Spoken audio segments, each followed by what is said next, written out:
जय शिवराय. अटक ते कटकपर्यंत भगवा झेंडा रोवणारे म्हणजे मराठे. मराठ्यांनी संपूर्ण हिंदुस्थानमध्ये राज्य केलं.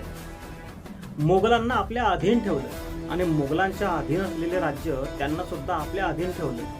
चौथ या मौत या एका तत्वावरती मराठ्यांनी संपूर्ण हिंदुस्थानवरती आपलं साम्राज्य प्रस्थापित केलं. परंतु राजस्थानमधील राजवंशांना ते मान्य झालं नाही. मोगलांचा हिरवा झेंडा त्यांना चालत होता, परंतु मराठ्यांचा भगवा मात्र त्यांना नापसंती झाला. का आला माहिती नाही.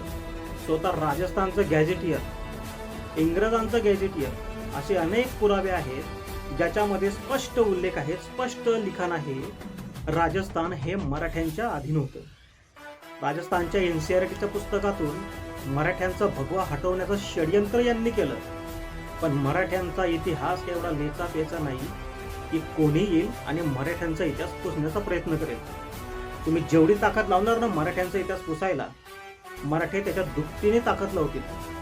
कारण पूर्वी मराठे जसे होते ना, मराठे आजही तसेच आहेत. जय भवानी, जय शिवराय.